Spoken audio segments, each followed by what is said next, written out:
Hello everybody, CW here. I've been talking to Dave over on Dave Strohmeyer's channel, and he is just getting involved with the 300 hammer. This is my 300 hammer over here, and we've been talking about how this gun, which is the first generation SCR rifle made by Ares Defense. Now this has gone through a couple of generations, and of course nothing on here is factory. I made lots of changes here.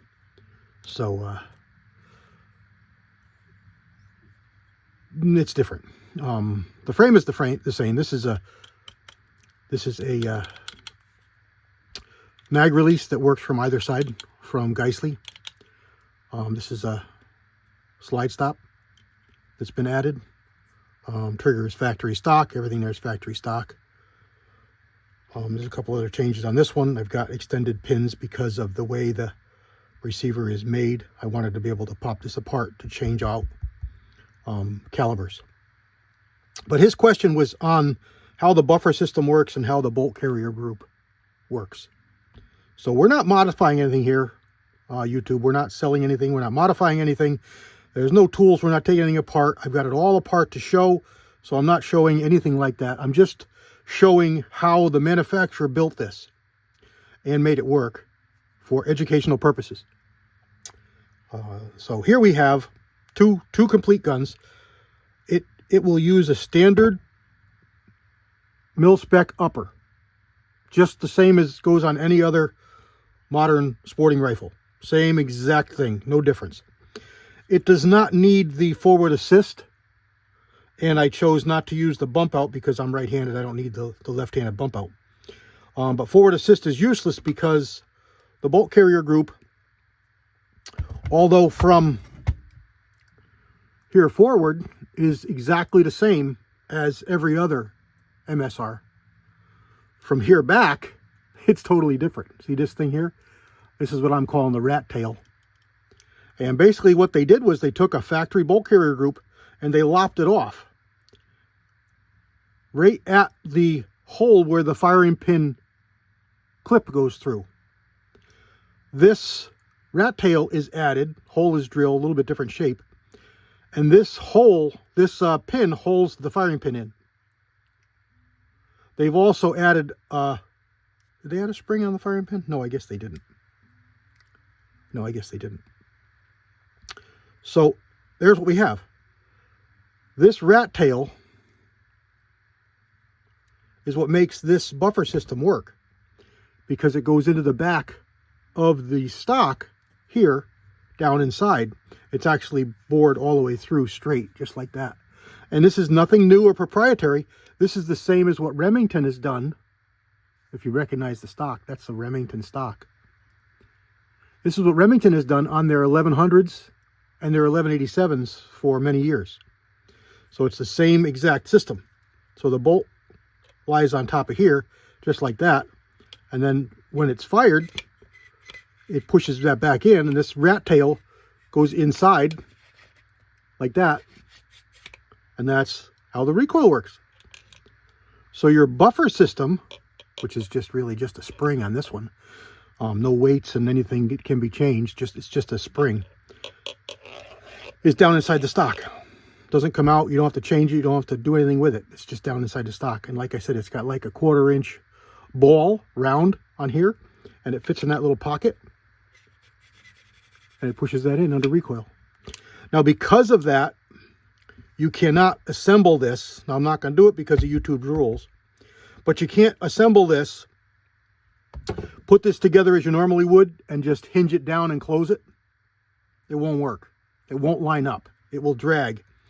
The rat tail, tip of the rat tail sticks out just enough that although it will close, it won't get into that position where it needs to be. It'll be high or low or left or right or beneath it, or I don't know where the heck it goes because you can't see it. But it won't line up in that pocket like it's supposed to work. But that's what it is. So basically it's just a standard mil-spec bolt carrier group that's been chopped off where the hole is to hold the firing pin in, that little clip that's so frustrating for some people at sometimes, that holds the firing pin in, and the whole back of the bolt with all the teeth on it to allow your forward assist to work, that's all gone. So forward assist won't work on this SCR. And I said the first generation, they went to a Fightlite, I think they call them, and now they're something else again. I believe there's something else entirely. And SIG has just come out with something that's reminiscent. It's not the same. It's reminiscent of this style. So, you know, it's pretty neat. It's pretty innovative. It works really good. I have had this in 300 Blackout, 223, and now 300 Hammer. And I think my buddy's kid put a 450 Bushmaster upper on one. I know he has one as well. I have two. This is an earlier one with the first generation trigger that really stinks. No adjustment. It's heavy. It kind of stinks. Not much you can do with it. Although they're 154 pins, they're different. The orientation is different from mil-spec parts, and they just don't. It won't take a drop-in trigger. You can't change things that I know of to make things work. One problem that I've found with them is the firing pin walks pretty bad. So I use the threaded firing pin bolt in order to stop it from walking out. These walk a little bit too, but they haven't been a problem to get so far that they cause any kind of problem. The detents that the ARs use don't really do the same thing on these, and they tend to walk a little bit, but I haven't had them come out. This one I have had come out to the point where it causes the gun to malfunction, so I use those on both of them, the screw heads, to stop the pin from walking out. And that's it.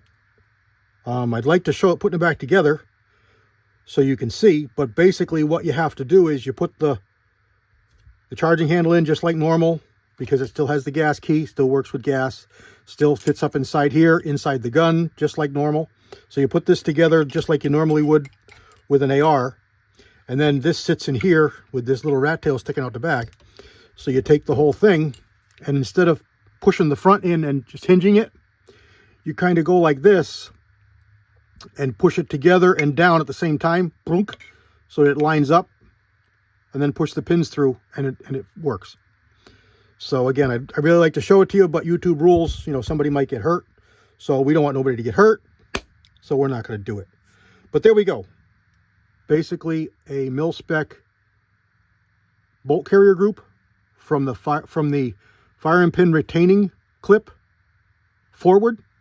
Same bolts. You can change the bolt heads AR style, no problem at all. They come right apart. The same, you know, you push them back, you turn that, pull the firing pin out, turn that, and the bolt head will come right out. And the way you get the firing pin out is you have to push this pin out, which takes the rat tail off, and then the firing pin comes out. So similar.